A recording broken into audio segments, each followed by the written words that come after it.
Hola gente, ¿cómo están? Espero que anden todos bien. Y bueno, vamos retomando, sí, nuestra materia llamada Derecho Comercial 1, que forma parte de la carrera de abogacía que dicta la Universidad Católica de Santa Fe en la sede Posadas. Bueno, ahí lo ven en la portada del día de la fecha, ¿sí? Vamos a empezar a desarrollar las cuestiones atinentes a las sociedades anónimas, ¿sí? Nada más y nada menos, ¿sí? Este instrumento fantástico de formalización, digamos, de canalización de la actividad comercial empresarial, ¿sí? Que como les comentaba la clase pasada, viene a ser, digamos, el instrumento central en el que entre tantas cosas, digamos, se asienta, ¿sí? Uno de los ejes o pilares en los cuales se asientan las economías capitalistas, ¿sí? Las economías más desarrolladas de nuestro planeta. ¿Sí? Y hoy un poco la idea es, van a ver en esta parte introductoria, ¿sí? Vamos a ir dando respuesta a distintos interrogantes, y quizás uno de los primeros, el primero de ellos, tenga que ver en cuáles son, digamos, las denominadas modos o formas de constitución de las sociedades anónimas.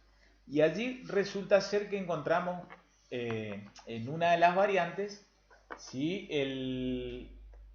Digamos, el camino, ¿sí? El sendero por el cual transita la constitución de una sociedad anónima que ya sea desde ese acto inicial, digamos, constitutivo, ¿sí? Que se va a ir dando en etapas, obtendrá gran parte de su capital, ¿sí? No a partir digamos, de la inversión que realicen los socios fundadores, ¿sí? Aquellas personas que inicialmente pretenden encabezar, ¿sí? y llevar adelante la ejecución de una actividad empresarial, sino que esos fondos, digamos, ¿sí? Esos capitales, digamos, frescos que obtienen, provienen directamente del ahorro de gente, digamos, anónima. ¿Está? Anónima y que quizás nada tenga que ver con el giro económico y empresarial, ¿sí? Cotidiano del día a día, ¿sí? Sin embargo, es gente que con la adquisición, ya sea en esa suscripción originaria, en lo que se suele denominar el mercado primario, ¿sí? Que es, digamos, la emisión original de las acciones, o ya sea con suscripciones posteriores que se dan más adelante, ya durante la vida de una sociedad en funcionamiento, por ejemplo, cuando ésta pretende ampliar su capital social originario, resulta ser que también puede haber suscripciones, digamos, que se plantean más adelante en la vida de estos entes jurídicos. ¿Sí? Sin perder más tiempo, digamos, y como para que ustedes, digamos, vayan entrando de a poco en la materia, ¿sí? Permítanme que empiece a proyectar las placas del día de la fecha. ¿Estamos?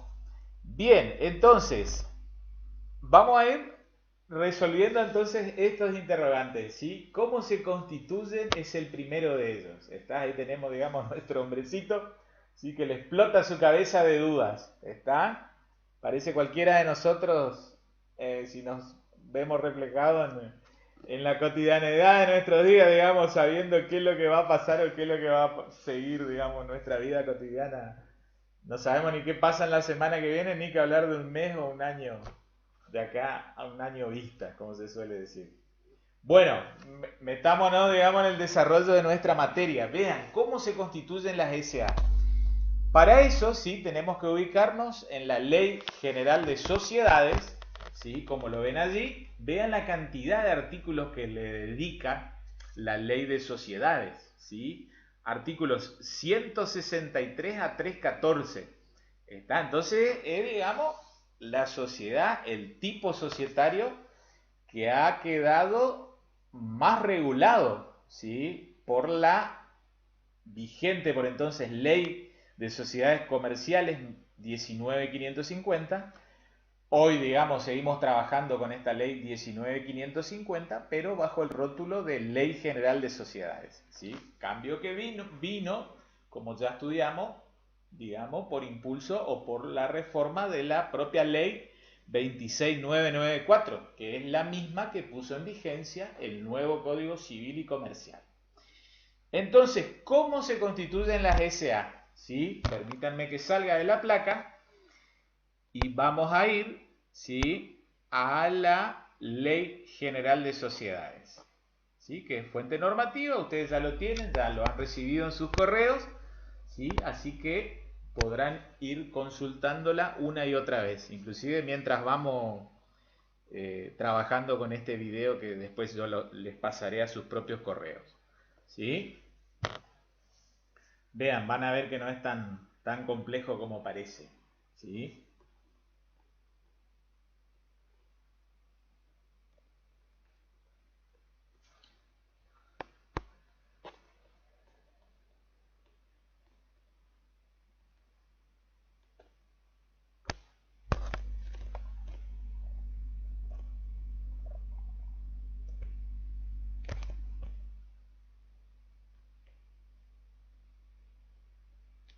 Está artículos 163 en adelante, está dedicado al tipo societario, sociedad anónima. Está, ya nos vamos a meter en la cuestión del capital, ¿sí?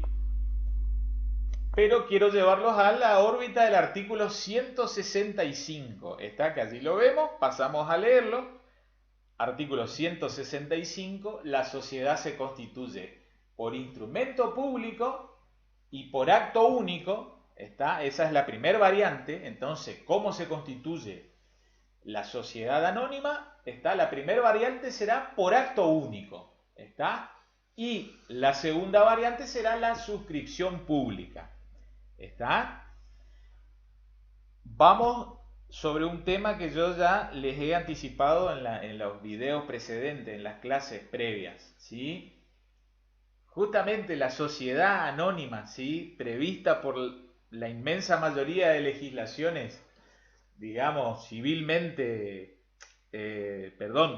civilizados, quiero decir, países civilizados, está, que mantienen una economía ya sea con gran, digamos, liberalidad o, digamos, inclusive hasta en economías intermedias, digamos, en donde se admite o se permite mediana intervención estatal. ¿Está? Siempre va a haber una normativa que consagre el tipo societario SA. ¿Está? Y la Argentina, digamos, en este sentido no es excepción. ¿Está? Nuestra ley 19.550, originariamente sancionada ya por la década del 70 del siglo pasado, también ya previó, dentro de los distintos tipos societarios, a la SA. Entonces, vean, en la variante de SA constituida en un acto único, ¿sí?, es, digamos, el ropaje, el encuadre que brinda la normativa para llevar adelante actividades, ¿sí?, comerciales, industriales, agrícolas, ganaderas, forestales, financieras, digamos, de mediana magnitud, ¿sí? Sin embargo, la forma de constitución ya por suscripción pública, está esto que va a ir siguiendo una serie sucesiva de pasos que después ustedes métanse, digamos, en la lectura profundizada de la propia ley de sociedades, ¿sí? Pero acá yo quiero, digamos, llevarlos a un análisis, digamos, más de fondo, como les gusta decir a los psicopedagogos, tipo de metaanálisis, ¿está? Vamos, digamos, a buscar la razón de ser, ¿sí? ¿Por qué la sociedad anónima reviste un rol tan preponderante en las economías desarrolladas? ¿Está? Entonces vamos a ir a la variante de por suscripción pública, ¿sí? Más adelante nos vamos a meter a la que es por acto único, ¿sí? Y en la que es por acto único, y vamos a ver ya un poco respondiendo a la respuesta del segundo interrogante, ¿sí?, cuando nos planteemos cuál es la forma de constitución, ¿sí?, vamos a estar dirigiendo los cañones, digamos, cognoscitivos a responder cuál es la forma de constitución, ¿sí?, de la SA en el caso de constitución por acto único. Y ahí ustedes lo ven que la respuesta es clara, artículo 165, instrumento público, ¿sí? Pero ya vamos a hacer algunas aclaraciones más adelante, ¿sí? En la clase de hoy respecto a ese tema. Hoy quiero meterme, ¿sí? En este inicio de clase, en la cuestión de la SA, ¿sí? Como elemento preponderante en las economías capitalistas. ¿Está? Y eso nos lleva a hablar en definitiva del llamado o denominado mercado de capitales, ¿sí? Para que entendamos la relación que hay entre distintas actividades económicas, ¿sí? Principalmente dos de ellas. ¿Sí? La relación existente entre el ahorro y la inversión. ¿Sí? ¿Cómo es que se canaliza, ¿sí? Que de la mano del ahorro llega la inversión? ¿Sí? Esto puede parecer, digamos, una pregunta de fácil respuesta, en el sentido de si uno empieza a analizar cómo uno se comporta en su propia vida. ¿Está? O sea, es fácil hablar de las actividades económicas de ahorro e inversión en una sola persona. Está una persona que ahorra, ¿sí? Se mune de un cierto capital y luego formaliza o lleva adelante una inversión, ¿sí? Comercial, empresarial, algún emprendimiento. Bueno, eso es cuando queda, digamos, todo bajo la órbita de un sujeto individualmente considerado. A lo que yo quiero llevarles a entender cómo el ahorro, la masa de ahorro de toda una sociedad se traslada en definitiva para que sea el empresario, ¿sí? Los administradores, digamos, de esos monstruos societarios, los que luego puedan canalizar una inversión, ¿sí? Como para eso permitir y posibilitar el ensanchamiento del nivel de producción, ¿sí? En un primer momento de la propia empresa, pero en definitiva sería de toda una economía. Está como mecanismo multiplicador. Está, vean, voy a proyectarle unas plaquitas, ¿sí? Que siempre utilizo, inclusive ya en la materia de economía, cuando tenemos tiempo inclusive de llegar al desarrollo de estas unidades finales de aquel programa de economía, ¿sí? A lo que quiero llevarles justamente es a lo siguiente, ¿sí? En este archivo de mercados de capitales y su relación con las sociedades, ¿sí? Con un claro ejemplo, yo creo que ustedes van a ir haciendo la bajada, en definitiva, de cómo funciona, ¿está? Una sociedad anónima, ¿está? Hagamos en cuenta entonces que estamos por constituir, ¿sí? No por este acto único e inmediato, por instrumento público, sino por el sistema de suscripción. ¿Está? Allí es donde de a poquito entonces la sociedad anónima viene a ser el canal, ¿sí? El sendero, el camino, para posibilitar que se lleven a cabo medianos o grandes emprendimientos que sin capital ajeno serían de imposible cumplimiento. ¿Está? Entonces hagamos de cuenta que estamos por constituir, somos los socios fundadores del Tornillo SA. ¿Está? Como ustedes lo ven allí, ¿sí? Hablamos ya en la clase anterior de que la sociedad anónima es el tipo societario que tiene una estructura orgánica más compleja, digamos la de mayor complejidad. ¿Sí? Ustedes acá van a haber proyectado tres grandes órganos societarios, ¿sí? Vamos a ver hoy ya con mayor detalle que en realidad hasta puede haber un cuarto órgano, ¿sí? Ya vamos a aprender su nombre y a qué se limita su función de ser previsto en el estatuto de la sociedad anónima. ¿Está? Bien, ustedes ven ahí tres grandes órganos: asamblea de accionistas, el directorio y la sindicatura. ¿Está? En la asamblea de accionistas vemos que precisamente está constituida o conformada por los socios. ¿Está? Socios que fundamentalmente van a expresar su voluntad tanto en asambleas ordinarias como en asambleas extraordinarias. ¿Sí? Luego encontramos al directorio, ¿sí? Directorio que estará integrado por directores, ¿sí? Que como ven allí llevan adelante la administración general de la sociedad, ¿sí? Y ese directorio, cuando fuere plural, ¿sí?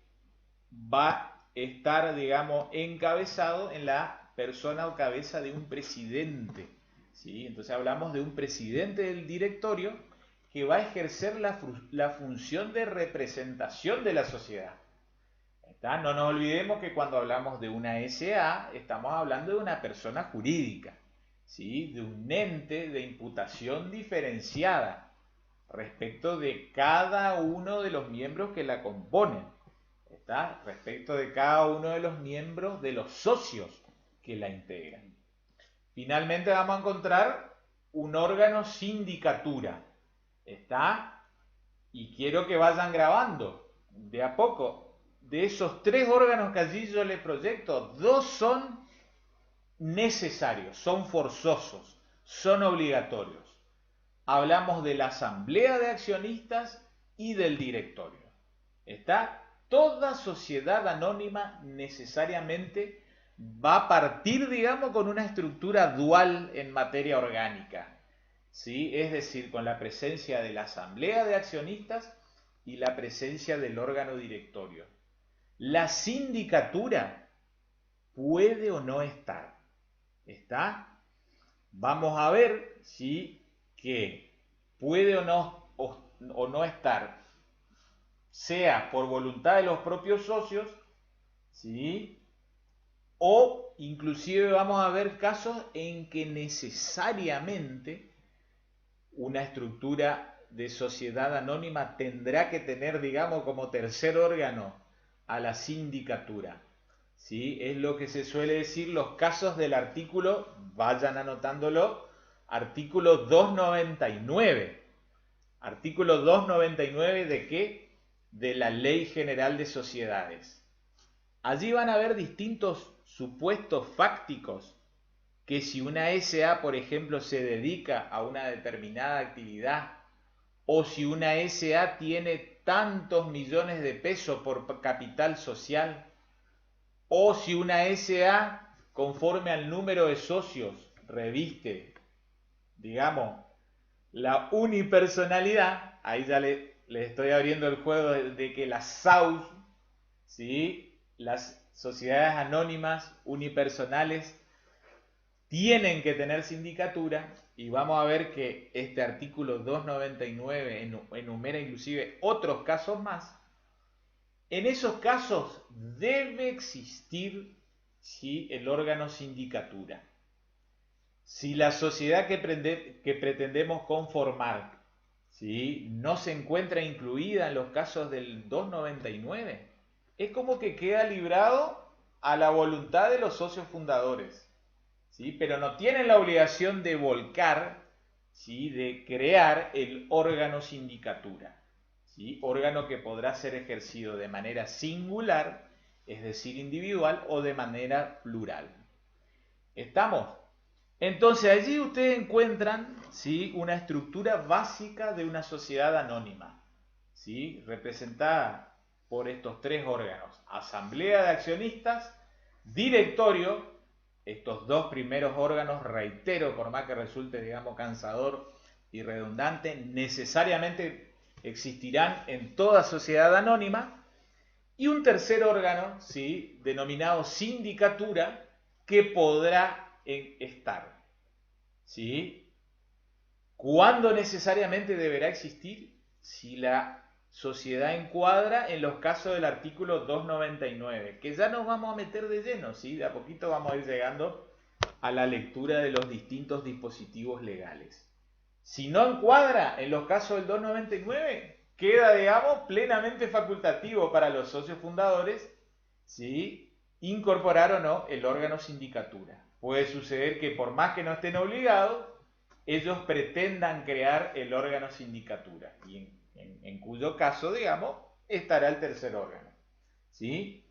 Finalmente, ya les anticipo y abro un poco el juego, existirá también un cuarto órgano posible de creación, ¿sí? Y este sí que es plenamente facultativo. No hay ninguna normativa, ningún dispositivo legal que obligue a los socios, ¿sí?, a que constituyan el órgano Consejo de Vigilancia, ¿sí? No se vayan a olvidar el Consejo de Vigilancia como posible cuarto órgano en la estructura societaria de una SA. ¿Estamos? Vean, acá en cierta manera vamos respondiendo distintos interrogantes que después yo les voy a ir, digamos, mostrando en la plaquita, ¿sí? El capital social de la sociedad anónima se divide y representa en acciones, ¿sí? Cuando sigamos avanzando en el desarrollo de la materia, vamos a hacer ese comparativo de cómo se divide el capital de una SRL respecto de una SA. En la SA, el capital social se divide y representa en acciones. En cambio, en la SRL, Sociedad de Responsabilidad Limitada, el capital se representa por acciones. ¿Sí? Vuelvo a reiterar, en la SRL son cuota partes. ¿Sí? En cambio, en la SA, ¿sí? Hablamos de acciones. ¿Sí? Lo que en la SA es una o más acciones, en la SRL es una o más cuota partes. ¿Sí? Así se representa respecto de cada socio su participación en el capital social. Y así entonces encontramos que esas acciones confieren un estatus, ¿sí? Al socio. Y ese estatus, ¿sí? Esa manera de ser o estar, un estado, el estado de socio, le otorga fundamentalmente derechos políticos y económicos, ¿sí? Los derechos políticos, societarios, ¿cómo se ejercen? Mediante el voto en asambleas, ¿sí? Y en esa asamblea, por ejemplo, van a poder designar y remover a los directores. Permítanme que vuelva a la plaquita de atrás. ¿Está? Vemos, ahí vamos advirtiendo cómo se correlacionan los órganos. Resulta ser que la asamblea de accionistas, ¿sí? Los socios reunidos en la asamblea de accionistas son quienes designan a los directores. Y los directores son los que administran, los que llevan adelante la marcha de la sociedad, ¿sí? Entonces, el socio en asamblea que tiene derecho político, porque desde ya anticipo que va a haber socios que carecen de derechos políticos, si el estatuto así lo prevé, resulta ser que entonces ellos pueden designar y en todo caso hasta pueden remover a los directores, ¿sí? En general el socio decide acerca de las cuestiones principales de la sociedad, ¿sí? Por ejemplo, la fusión, la disolución, aumentos de capital, ¿sí? Son todas cuestiones que se van a ir definiendo, ya sea en el contexto de asambleas ordinarias o bien de asambleas extraordinarias, ¿sí? Que llegado el momentito oportuno vamos a estudiar cuándo se celebran unas y cuándo las otras, ¿sí? Por ejemplo, una asamblea ordinaria, ¿sí? Cuanto menos se va a tener que celebrar una vez al año, ¿sí? Y entre otras cosas va a aprobar la gestión del directorio, ¿sí? Aprobar o reprobar, ¿sí? Y el balance del ejercicio transcurrido, ¿sí? Vayamos adquiriendo esa denominación o terminología que en materia de sociedades al año, digamos, calendario, ¿sí? Se lo llama ejercicio. Y tengan cuidado porque el ejercicio societario, financiero, no necesariamente coincide su punto de arranque con el año calendario, ¿sí? No necesariamente el año societario comenzará el 1 de enero, ¿sí? El ejercicio financiero, el ejercicio contable y societario, no necesariamente debe arrancar el 1 de enero. ¿Cuándo arrancará? Arrancará en la fecha que establezca el estatuto, ¿sí? Les cuento, digamos, y de práctica, generalmente el ejercicio financiero de estos entes societarios, ¿sí? Arranca el 1 de julio, ¿sí? Es como que yo les diga segundo semestre del año. Tradicionalmente, entonces, el ejercicio va del 1 de julio de un año hasta el 30 de junio del año siguiente. ¿Estamos? Bien, entonces, ese estado de socio, ¿qué derechos le confiere al socio? Ya dijimos la primer fase, los derechos políticos. ¿Está? Fundamentalmente tener voz y voto en la asamblea. ¿Está? Para decidir todas las cuestiones que fuimos repasando.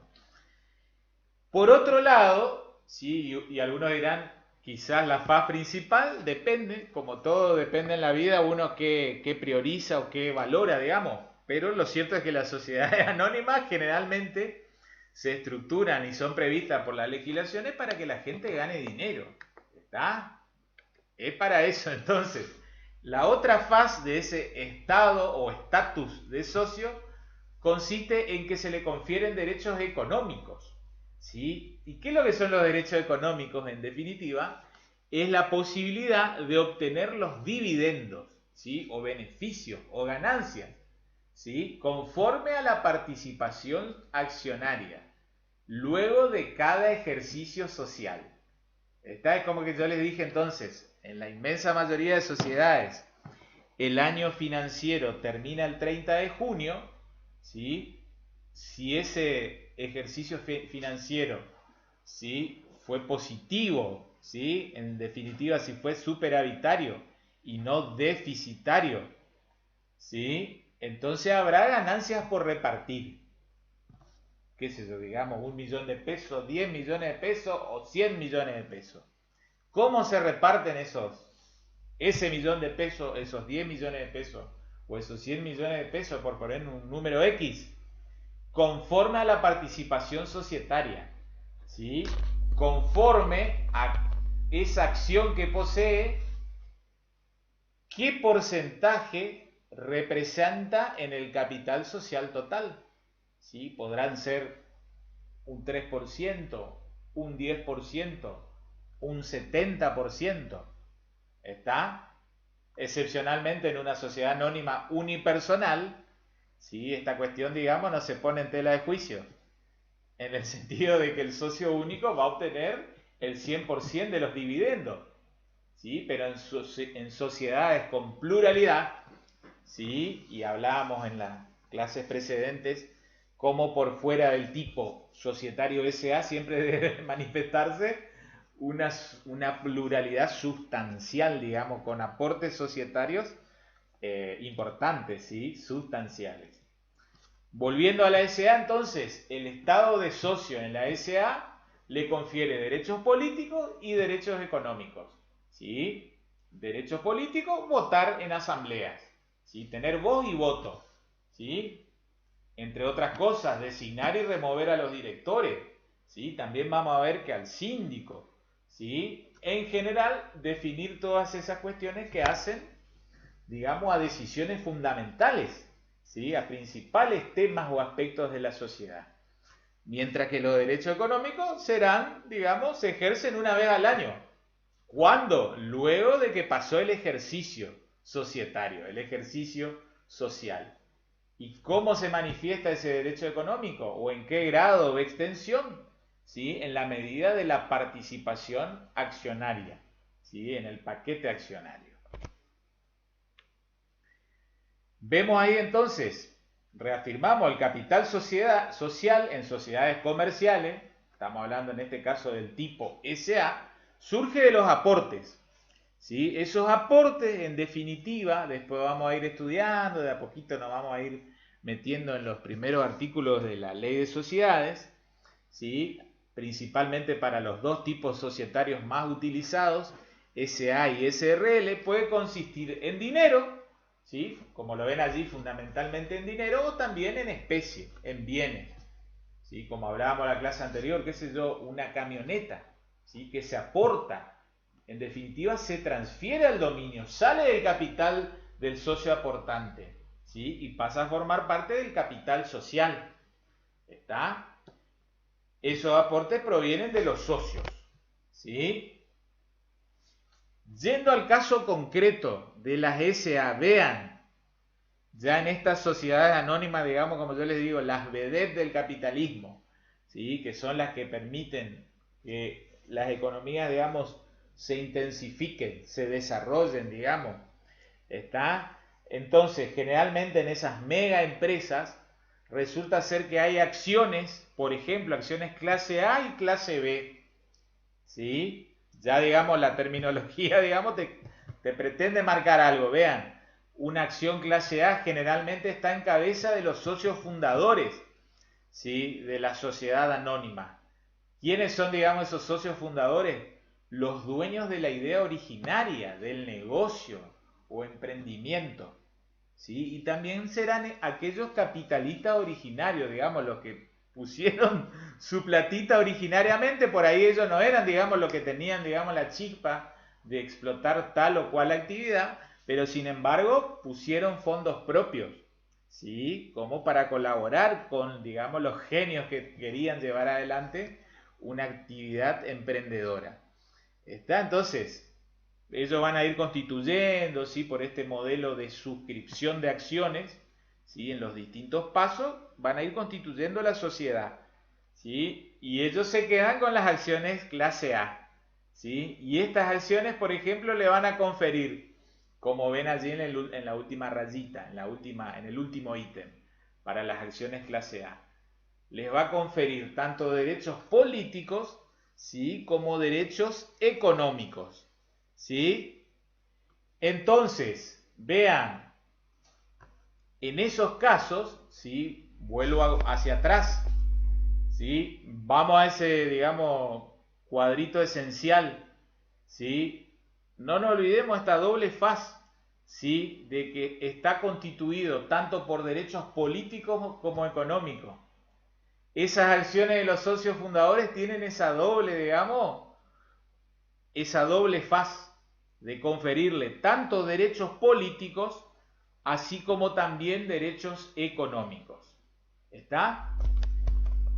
Mientras que por otra parte, ¿sí? Las denominadas acciones clase B, ¿sí? La denominación dependerá de cada contrato societario, ¿sí? Pero es una manera de que yo les pongo acá gráfica como para que ustedes vayan advirtiendo las diferencias.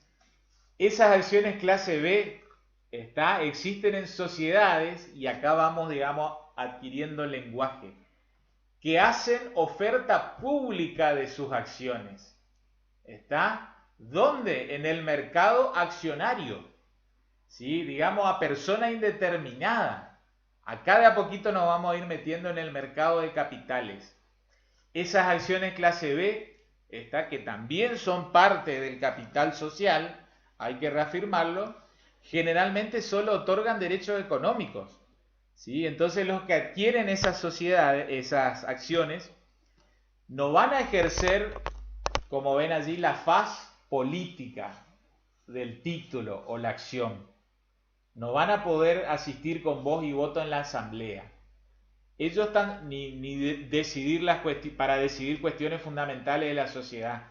Nombrar o remover directores, decidir fusión o escisión o disolución de una sociedad anónima, sino que tan solo, digamos, van a tener derecho a percibir los beneficios económicos, ¿sí?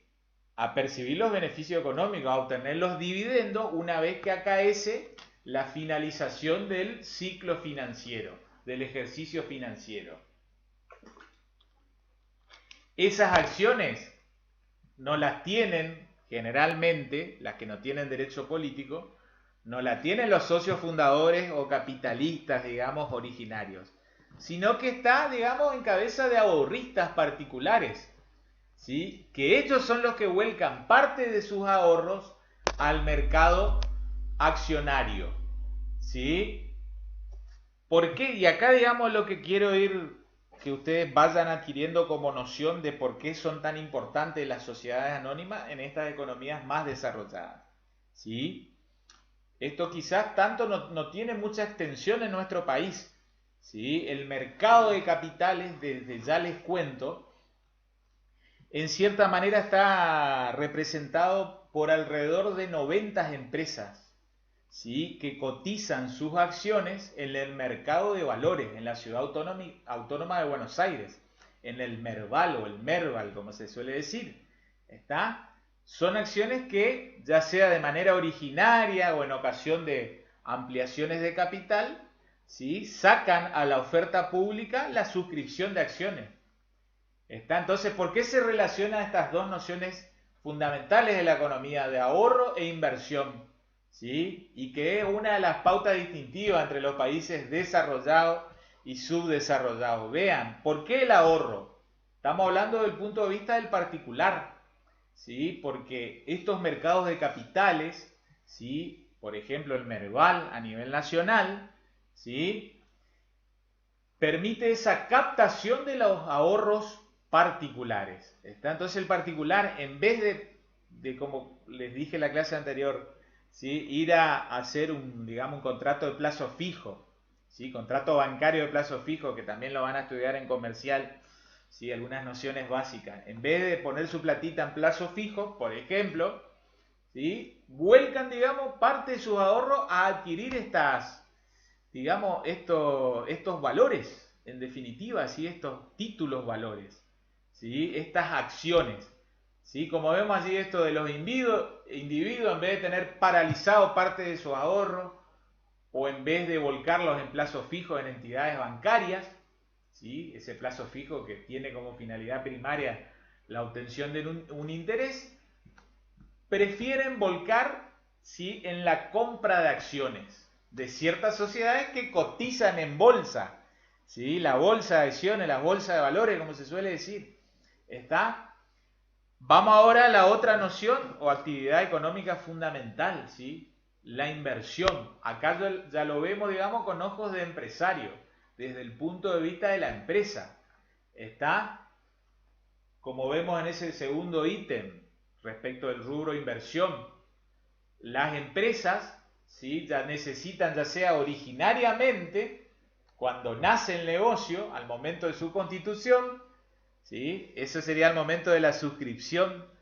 Está este segundo modo de constitución, no por acto único, sino por suscripción de acciones, o también cuando una empresa pretende ensancharse, ¿sí? Y en vez de ir a tomar un préstamo de una entidad bancaria, prefiere tomar parte del dinero captando los ahorros de los particulares, ¿sí? Es una empresa que necesita financiamiento.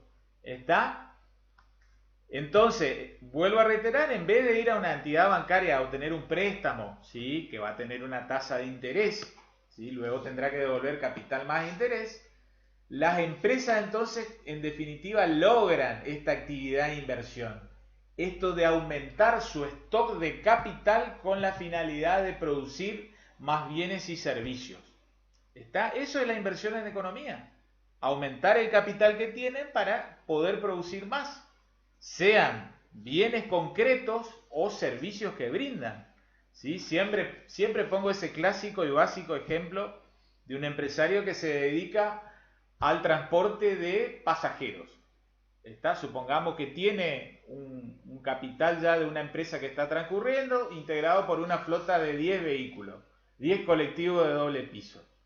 ¿Está? Por fuera del tiempo de pandemia, que ahora, digamos, está imposibilitado hacer un transporte interjurisdiccional, pero él podría trasladar con cada, digamos, móvil alrededor de 50 pasajeros. ¿Sí? Como tiene 10 vehículos, puede en definitiva generar 500 pasajes diarios.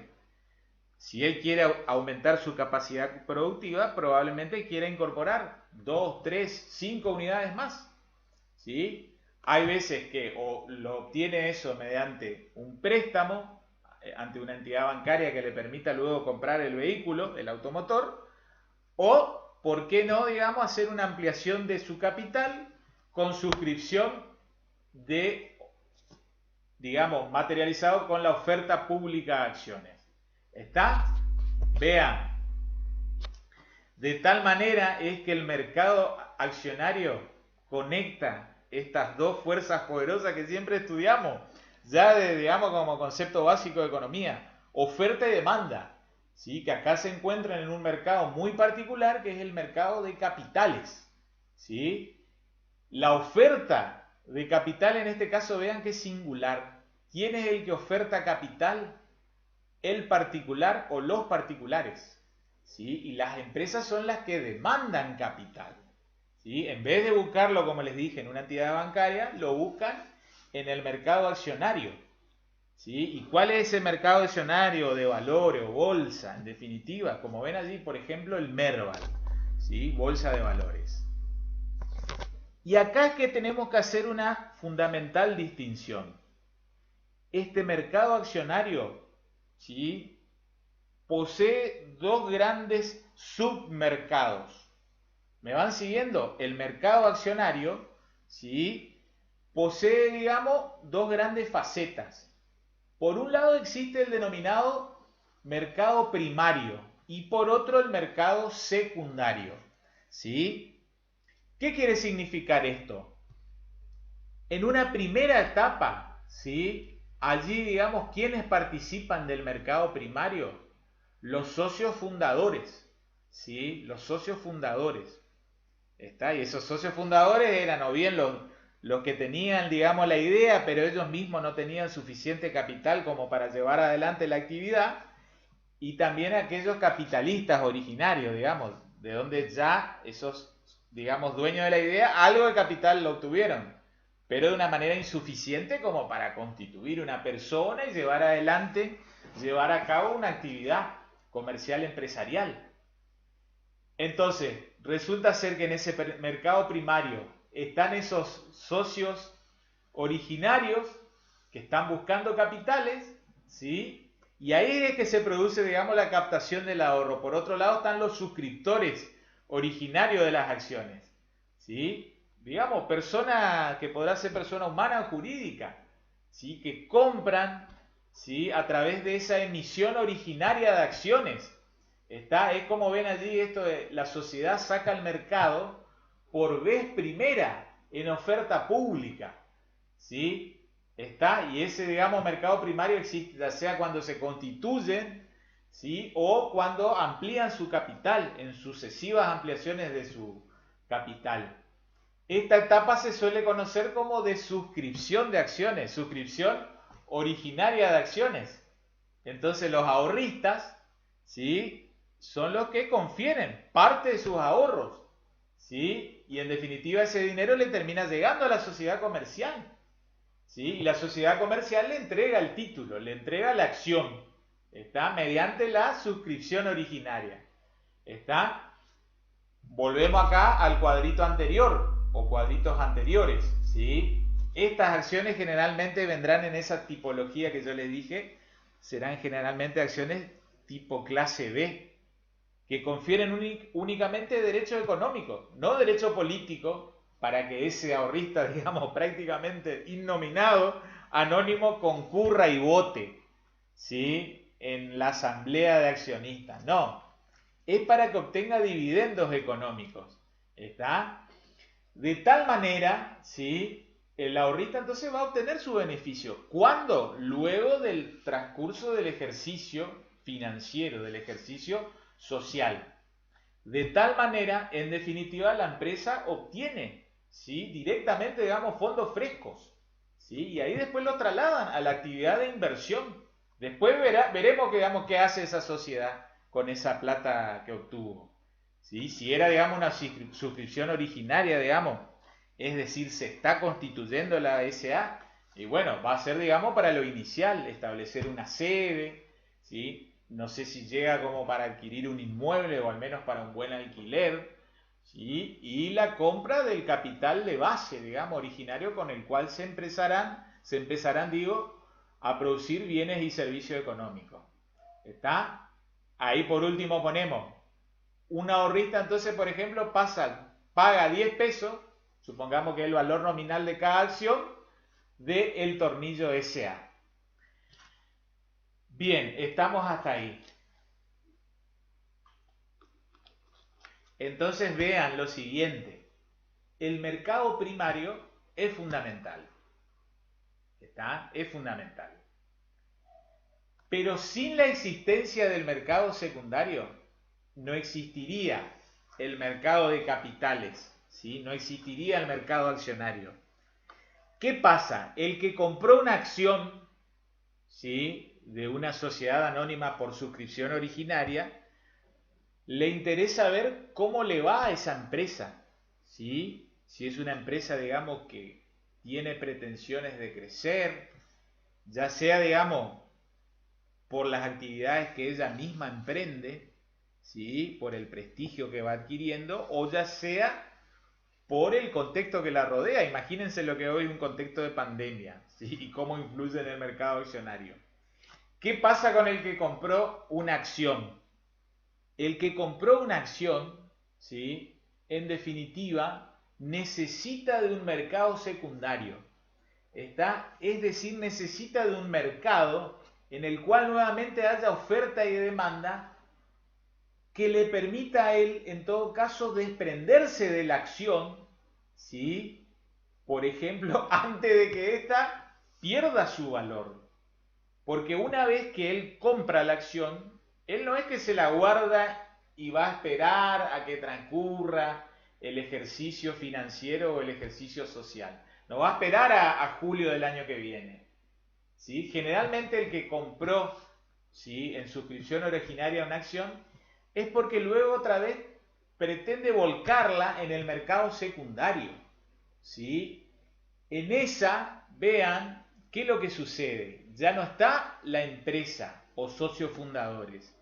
En el mercado secundario, la oferta y la demanda, digamos, está constituida o por aquel que hizo suscripción originaria, ¿sí?, o sucesivos adquirentes, digamos, de esa acción proveniente de suscripción originaria, y también está por otros ahorristas que pretenden, digamos, introducirse al mercado de compra y venta de acciones. ¿Está?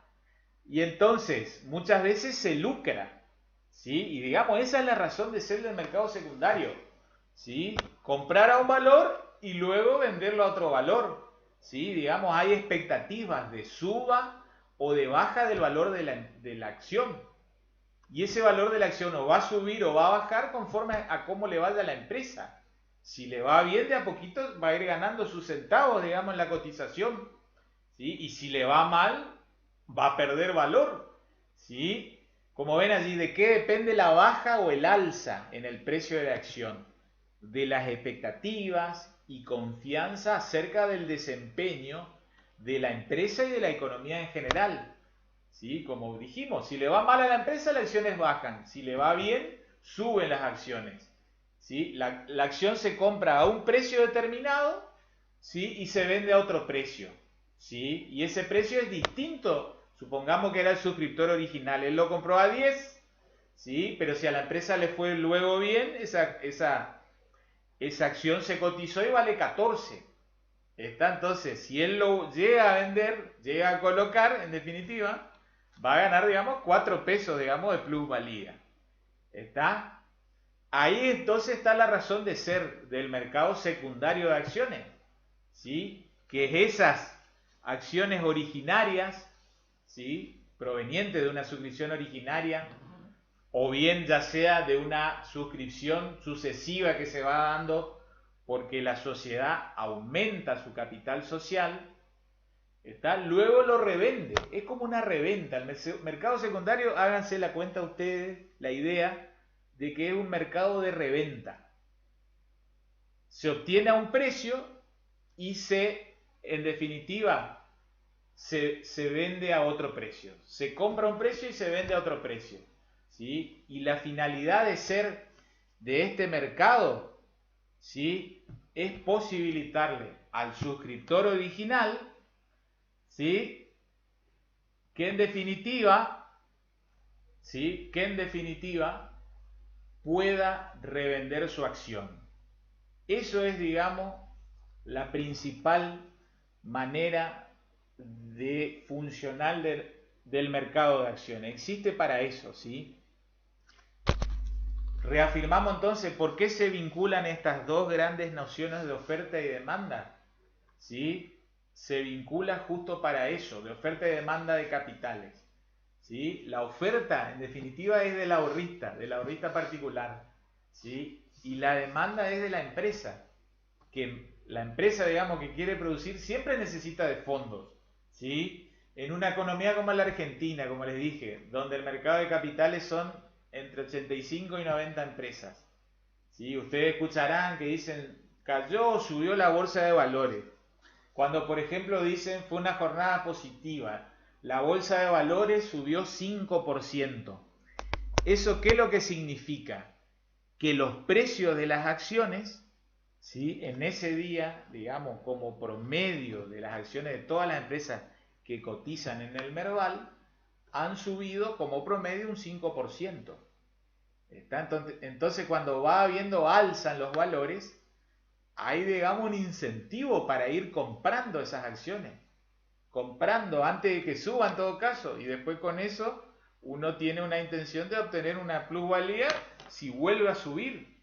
Entonces cuando la economía agarra, digamos, ese círculo virtuoso, ¿sí?, en donde, digamos, las empresas tienen mercado para meter sus productos y servicios, ¿sí?, hay demanda, hay mercado interno, ¿sí?, entonces las empresas se animan y dicen, bueno, necesitamos una nueva planta fabril para producir más zapatillas, más camperas, más indumentaria deportiva, ¿sí?, necesitamos más mano de obra.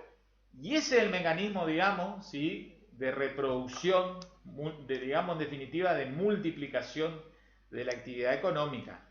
Ahora bien, en la Argentina, vuelvo a reiterarle, está constituido por las 85 o 90 empresas más grandes de la Argentina, ¿sí?, y esas 90 empresas tienen una estructura jurídica societaria, ¿sí?, y cotizan sus acciones, ya sean de suscripción originaria, ¿sí?, o posteriores o sucesivas ampliaciones de capital, ¿sí?, siguen circulando esas acciones que se venden y revenden. Entonces, como contrapartida, cuando se dice cayó la bolsa, cayó un 10%, generalmente, no, salvo situaciones, digamos, de extrema, digamos, desconfianza, no suele caer tanto, ¿sí?, pero hay días que cae la bolsa de valores y cuando dice cayó un 2%, significa que el promedio del precio de las acciones que se cotizan en ese mercado, en ese día, se desvalorizaron un 2%. Y cuando una empresa, sus acciones se desvalorizan, entonces los tenedores de esas acciones, antes de seguir perdiendo más plata, también se desprenden. Entonces, digamos, la gran cuestión está en desprenderse justo a tiempo, antes de que pierda absolutamente dinero, ¿sí? Allá por el año 2005, 2006, hubieron unos casos paradigmáticos, ¿sí?, en donde unas consultoras financieras en los Estados Unidos de Norteamérica, ¿sí?, que hacían los balances de las empresas, siempre, digamos, hacían lo que se llama un maquillaje contable. Es como que acomodaban, digamos, los estados contables, los balances de las empresas, ¿sí?, como que siempre eran superavitarias, ¿sí?, es decir, que con obtención de beneficios, ¿sí?, es decir, de ganancias. Y resulta ser que era todo, digamos, una maniobra de maquillaje financiero, ¿sí? Entonces, cuando se empezó a descubrir esto, acciones que, por ejemplo, un día valían $30, ¿sí?, al día siguiente valían $1.50, ¿sí? Entonces se desvalorizaron más de 10 veces su valor. Y así es como funciona en definitiva el mercado accionario, ¿sí? Si a las empresas le va bien, si son confiables, sus estados contables, digamos, no están tan maquillados, generan confianza en el inversor, ¿sí? El inversor en definitiva termina siendo un ahorrista o un grupo de ahorristas, ¿sí?, generalmente aunado en lo que hoy en día se conoce como fondos de inversión, ¿sí?, que compran estas acciones o paquetes accionarios de las empresas. Entonces, voy cerrando un poco la idea de este primer bloque de análisis, ¿sí?, que estamos tratando en la clase de hoy, ¿sí? Estamos entonces, ¿cómo se constituyen? O por acto único o por suscripción pública de acciones. Lo que yo les comenté acerca de la suscripción pública de acciones es, digamos, el modelo estatuido para la gran empresa, ¿sí?, la que va a ser una gran empresa y que precisamente, vean, tiene tanta magnitud que ya empieza a cotizar sus acciones en estas bolsas de valores. Digamos, no es para cualquier empresita, ¿sí? Entonces, de allí la importancia y vean la complejidad del mecanismo, ¿sí? Pero no deja en definitiva de ser un mecanismo, vuelvo a reiterar, ¿sí? Un mecanismo por el cual se correlacionan, digamos, estas dos nociones básicas de economía. Ahorro de los particulares con necesidad de inversión de las empresas. ¿Dónde se encuentran? En el mercado de capitales, ¿sí? Las empresas, los ahorristas ofertan capitales en definitiva y las empresas demandan capitales, ¿sí? Las empresas obtienen esos capitales y le dan a cambio a los ahorristas originarios un título, ¿sí? Una acción, ¿sí? Entonces las empresas se hacen de esos valores y luego las invierten, ¿sí? Comprando un nuevo local, una nueva fábrica para producción, contratando más trabajadores, ¿sí? Comprando nueva tecnología, más maquinaria, ¿sí? El accionista que se quedó con el título accionario, a su vez, luego lo negocia en el mercado secundario, ¿sí? La primera acción en el mercado primario, ¿sí? El ahorrista le da los ahorros a la empresa, la sociedad anónima le brindan la acción. Ese es el mercado primario, ¿sí? El mercado secundario es únicamente un mercado de reventa, ¿sí? De venta y reventa de títulos accionarios, ¿sí? Con la expectativa, digamos, de suba o baja de las acciones. Sobre la par o bajo la par, como se suele decir. Vamos ahora a la otra idea, ¿sí? Vamos, digamos, a una magnitud, digamos, empresarial más pequeña y quizás más adaptada a nuestra región, ¿sí? En la cual vivimos acá, provincia de Misiones, ¿sí? Nuestro contexto del NEA, noreste argentino. Vean, el otro modo de constitución, como les he advertido con la lectura de la Ley General de Sociedades, es constituir por acto único, ¿sí? Y acá, cuando se constituye por acto único, en definitiva, estamos en presencia, ¿sí? De un acto formal, ¿sí? Un acto formal. La ley nos está estableciendo una forma que hay que cumplir. Ahora bien, ¿qué sucede? La Ley General de Sociedades nos habla de instrumento público, ¿sí? Y el instrumento público, ¿sí? Que les cuento que nuestro Código Civil y Comercial lo regula a partir del artículo 289 del Código Civil y Comercial. Permítanme, voy a abrir lo que yo digo en mi pizarrón, como para hacer algunas aclaraciones que les va a ir quedando a ustedes. Vean, les decía, el instrumento público que está regulado a partir del artículo 289 de la Ley de Sociedades, ¿sí? El instrumento público es un género, ¿sí? Es, digamos, lo más amplio, ¿sí? ¿Por qué digo que es un género?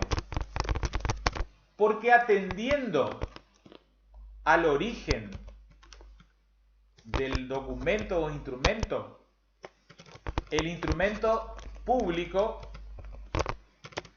se puede subclasificar. Vean.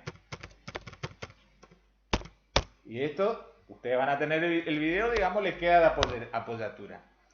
En instrumentos públicos judiciales, ¿sí? Por ejemplo, una sentencia de divorcio, ¿sí? Una sentencia que declara la usucapión, es decir, la prescripción adquisitiva de un inmueble. En instrumentos públicos administrativos, ¿sí?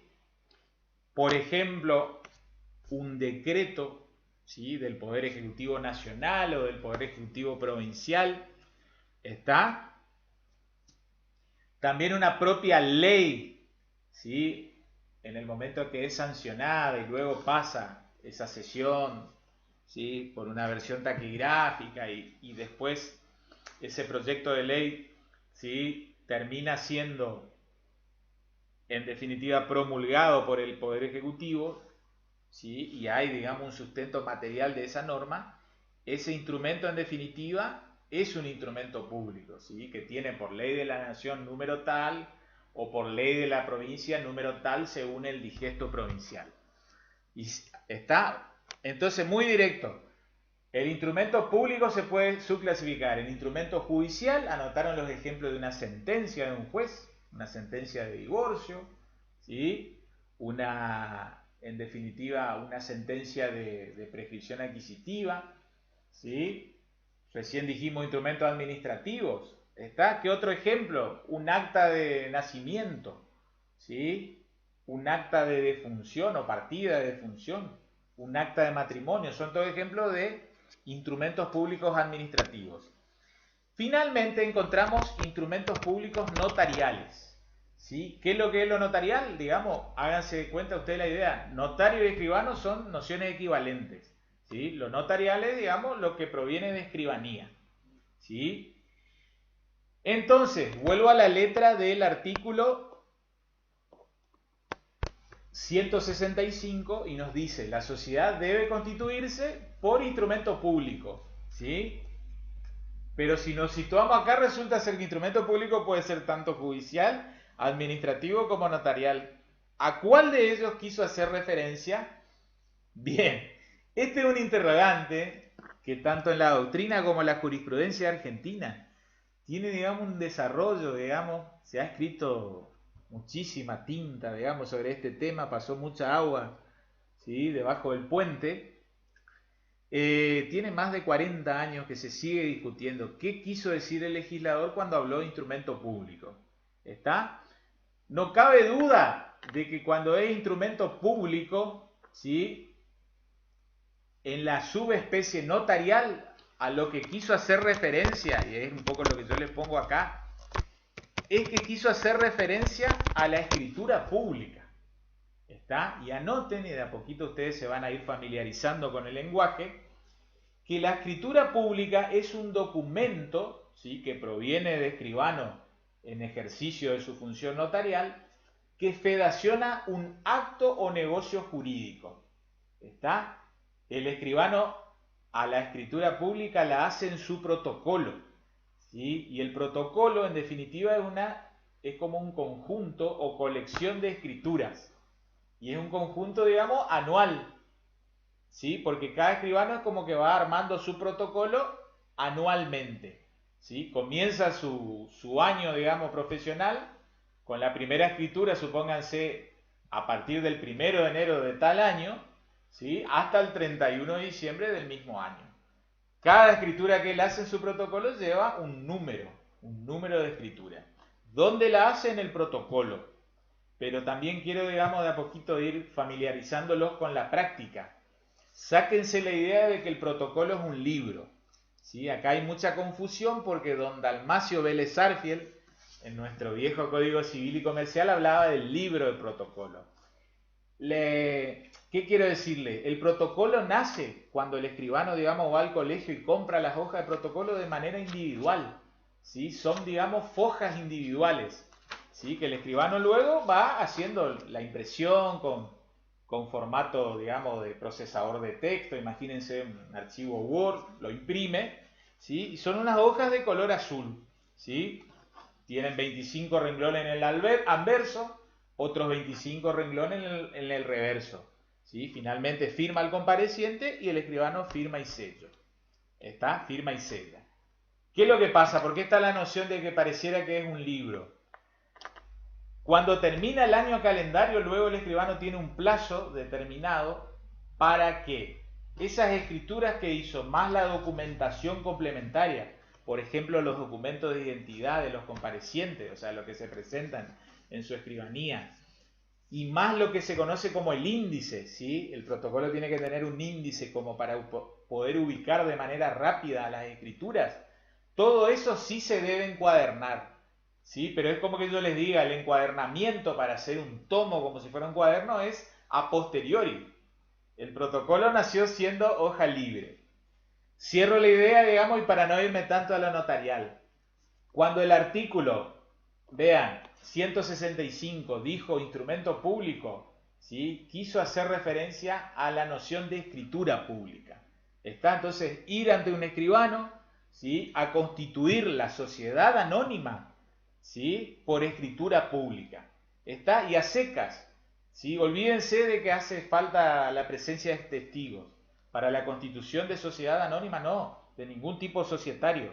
¿Sí? El escribano tiene fe pública por sí mismo y todo el contenido de ese instrumento, como estudiábamos en parte general, es auténtico. ¿Sí? Es, digamos, una verdad legal impuesta. ¿Sí? Entonces hay, digamos, gran interés en la legislación societaria en que las sociedades anónimas, que como yo les vengo diciendo, es la estructura societaria más compleja por la cual se van a canalizar los emprendimientos empresarios más grandes de mayor magnitud, se haga, digamos, por un instrumento auténtico por sí mismo. ¿Qué significa que sea auténtico? Que lo que allí dice es como una verdad legal impuesta por el Estado, tasada, digamos, de manera ab initio desde el inicio como real, como verdadera. ¿Sí? La única manera de contradecir al instrumento público es promover lo que se llama una acción civil o criminal, penal, digamos, de falsedad. ¿Sí? Lo que los códigos de procedimiento de las distintas provincias de nuestro país denominan, ¿sí? El procedimiento de redargución de falsedad. ¿Sí? Así como el valor por sí mismo es la autenticidad, el disvalor, es decir, el opuesto, es la falsedad, es decir, la falta de autenticidad.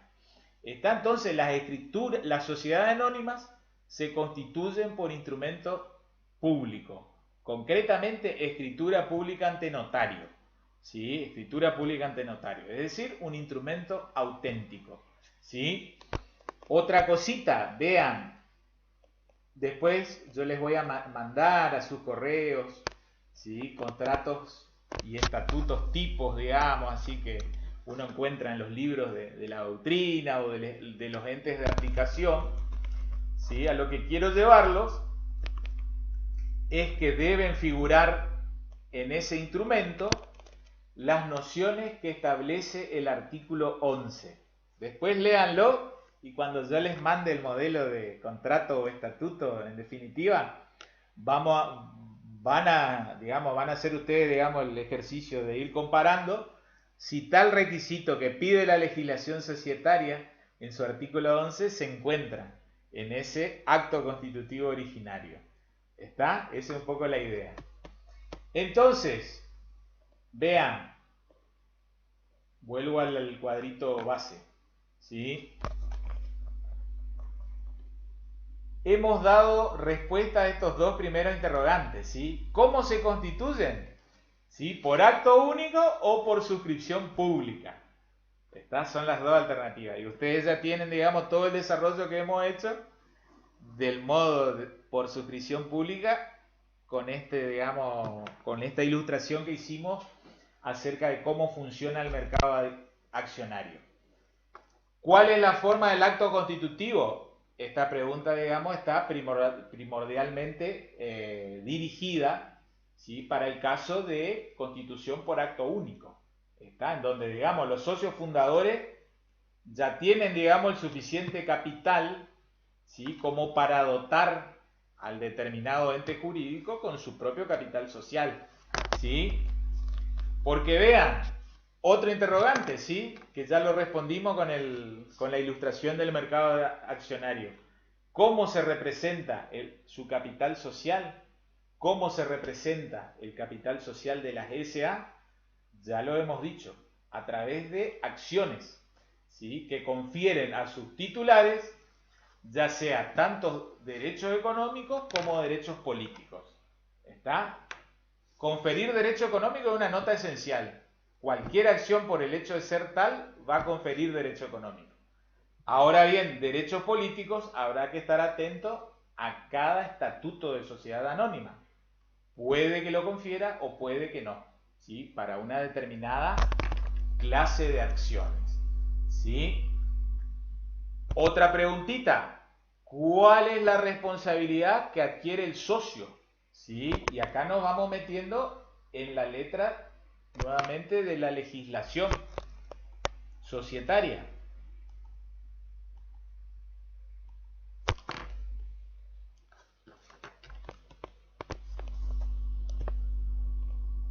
Artículo 163, ¿sí?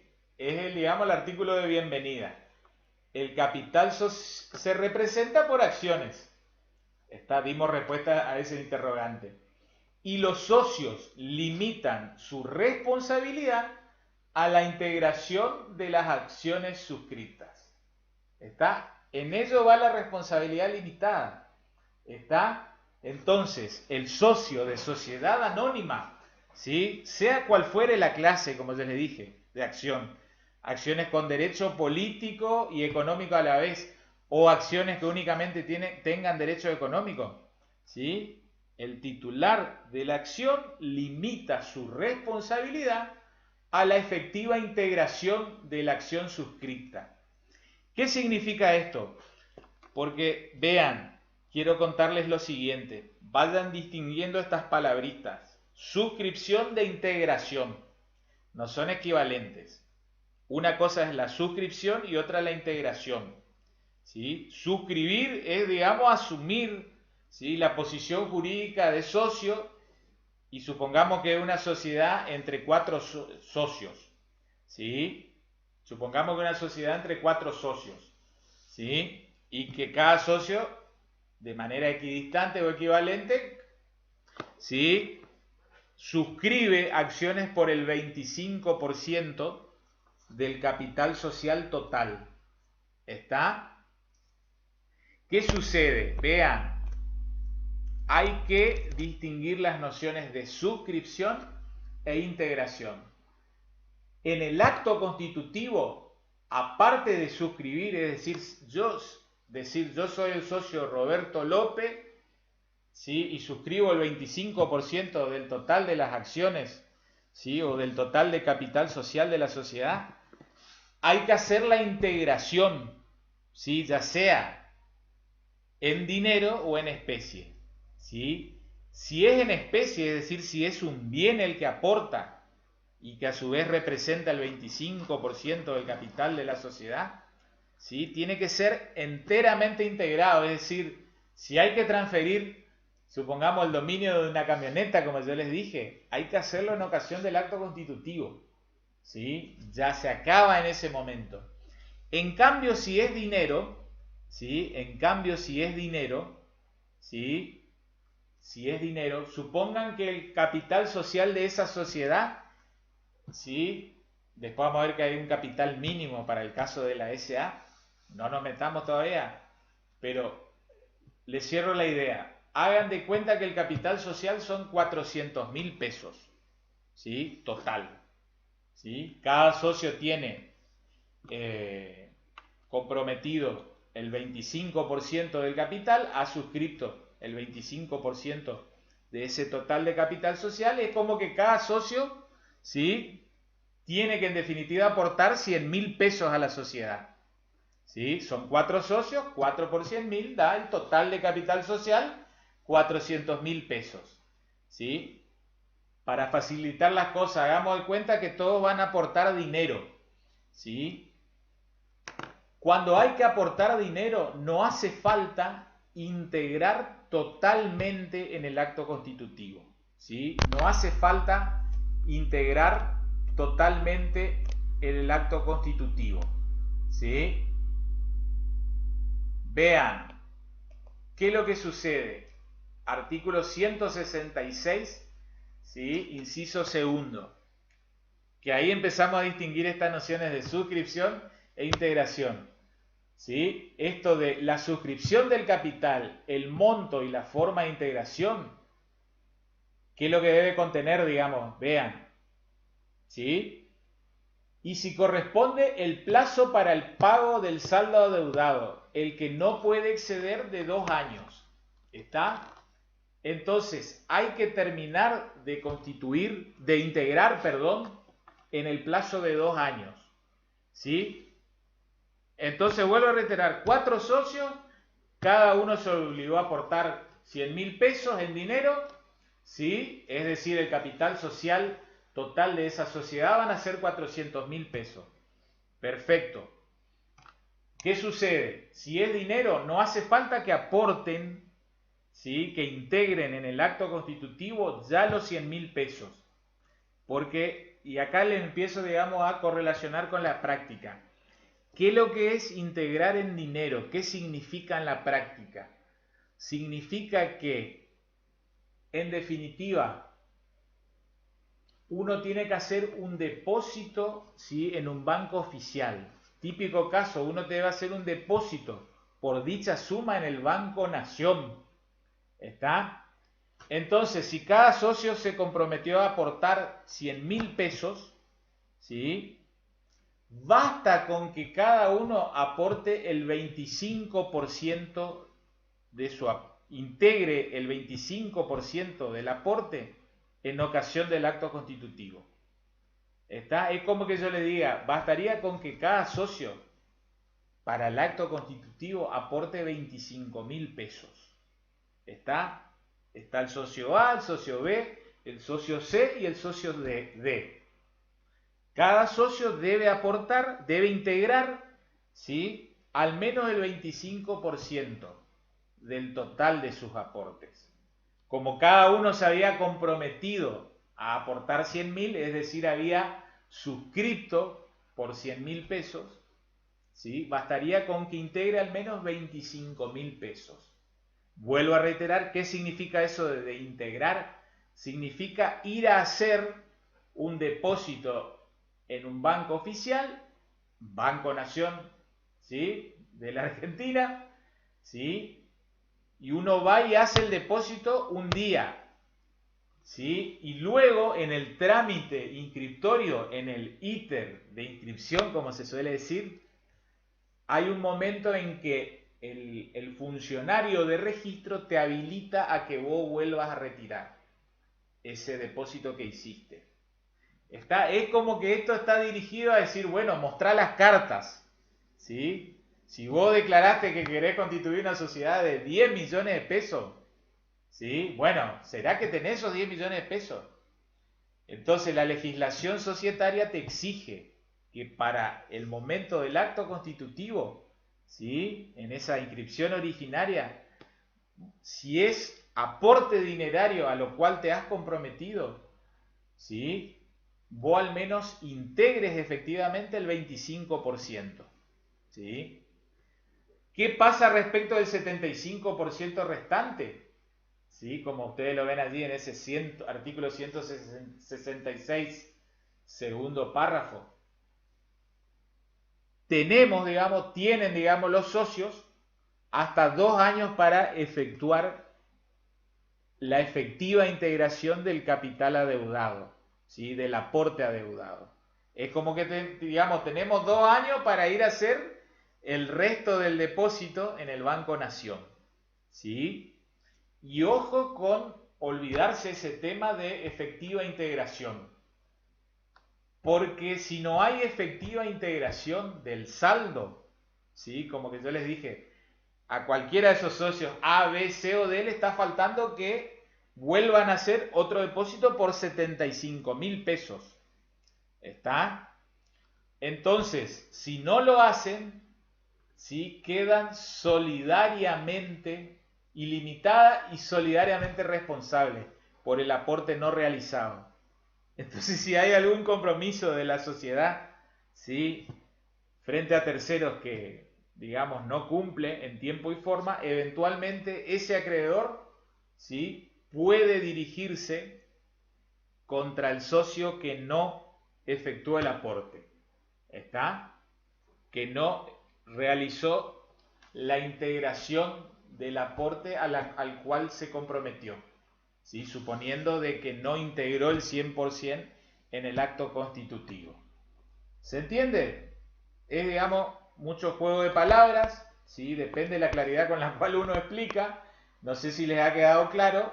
Cualquier cosita seguiremos afinando en las clases sucesivas. Cierro, digamos, un poco la clase de hoy, ¿sí?, con la pregunta, digamos, una de las preguntas principales en materia de sociedad anónima. ¿Cuál es la responsabilidad que adquiere el socio? Adquiere una responsabilidad, digamos, limitada, ¿sí?, limitada al aporte efectuado, ¿sí? Ojo con el tema entonces, ¿sí?, de si ha suscrito una suma determinada y él efectivamente integró, ¿sí?, un porcentaje menor a esa totalidad. Tiene dos años para terminar de integrar la totalidad, ¿sí? Si fuera el caso de que ya suscribió e integró totalmente en el acto constitutivo, digamos que suele ser el caso más ordinario en materia de sociedad anónima, en definitiva su responsabilidad se limita a lo que él ya efectuó como aporte, ¿sí? Ese dinero pasó a ser en definitiva parte del capital social de la sociedad, ¿sí? Y con ese capital social responde esa sociedad por el giro. ¿Está? Y acá permítanme que vuelva a unas preguntitas que nos planteábamos en las clases precedentes. Y yo le dije, esta cuestión de la responsabilidad del socio en la sociedad hay que ir analizándolo en cada tipo societario. ¿Está? Lo cierto es que a los fines de calificar la responsabilidad del socio en la sociedad anónima, solo nos interesa la última flecha, ¿sí? Puesto que las dos preguntas que se encuentran en primer y segundo lugar, ¿sí?, no resultan aplicables al socio de la sociedad anónima. ¿Está? Y hemos visto, dando respuesta al tercer interrogante, de que posee una responsabilidad limitada, ¿sí?, al aporte efectivamente suscripto e integrado. Solo hasta ello. Eso es el límite de su responsabilidad.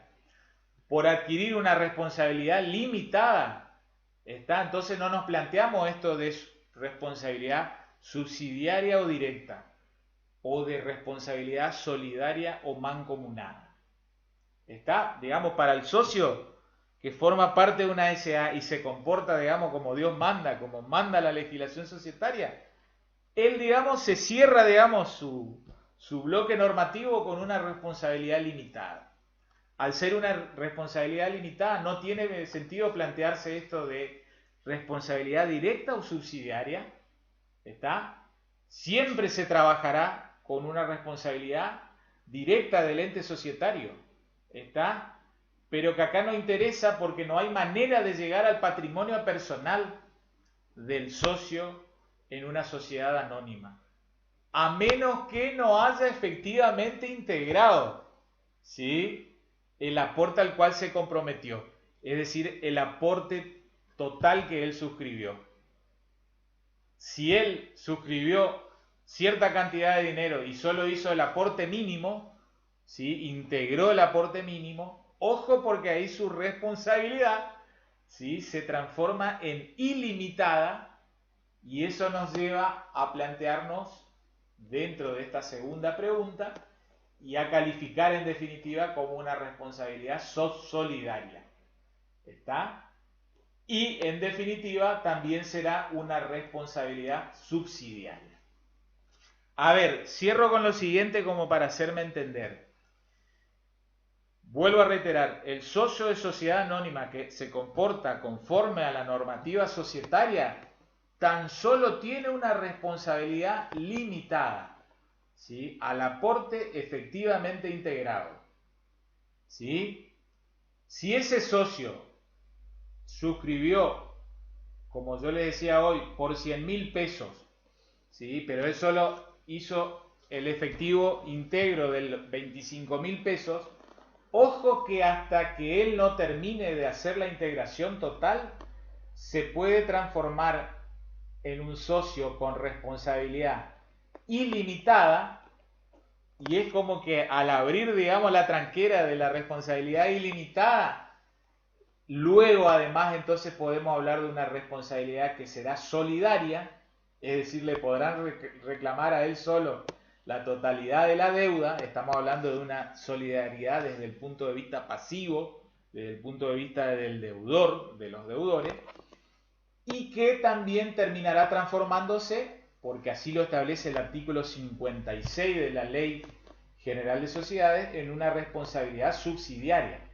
¿sí?, a pesar de que por lo no integrado vuelvo a reiterar, su responsabilidad se transforma en ilimitada y en solidaria, los acreedores por deudas de la sociedad primero van a tener que ir, ¿sí?, contra el capital social, ¿sí?, porque, vuelvo a reiterar, el socio en el derecho societario argentino goza, sea cual fuere el tipo, ¿sí?, en los casos en que, digamos, se abre la tranquera de su responsabilidad limitada, a pesar de eso, siempre goza de responsabilidad subsidiaria, siempre goza del beneficio de exclusión.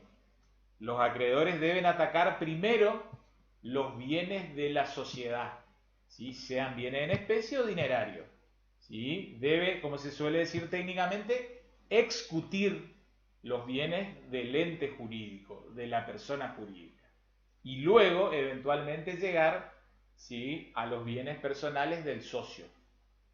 Pero remarco una vez más, estamos hablando de un socio que no se comportó como Dios manda, ¿está? Porque no hizo una efectiva integración total de los aportes a los cuales se había comprometido. Si el socio suscribió X cantidad de dinero y ya los aportó, sea en el acto originario o dentro de ese plazo legal de 2 años, él debe quedarse tranquilo. No va a haber manera en que acreedores de la sociedad lleguen a su patrimonio personal. Esa es un poco la idea con la cual quería cerrar la clase del día de la fecha. Así que bueno, estamos, gente, ¿sí? Si ustedes prestan atención, empezamos a responder estas primeras preguntas: ¿cómo se constituyen? ¿Cuál es la forma del acto constitutivo? ¿Sí? Principalmente para el caso de suscripción única, de constitución por acto único. También dimos respuesta a cómo se representa el capital social y hemos respondido también al interrogante de cuál es la responsabilidad que adquiere este socio. ¿Estamos? A partir de la clase siguiente vamos a empezar a desarrollar la cuestión de la estructura orgánica, que ustedes, digamos, ya en mente, ya tienen lo básico, digamos, ¿sí? Tienen una estructura básica societaria para la SA. Pero en la clase siguiente vamos a ir profundizando algunos aspectos específicos de cada órgano, ¿sí? Sea la asamblea, sea el directorio, sea la sindicatura o ese extraordinario órgano de consejo de vigilancia que también, ¿sí?, puede ser instrumentado en los estatutos de las sociedades anónimas, puede ser contemplado. ¿Estamos, gente? Así que bueno, aprovecho el tiempo que me queda para dejarles un afectuoso saludo, que tengan una excelente semana, cuídense y nos estamos viendo en la siguiente clase. Muchas gracias y chau chau.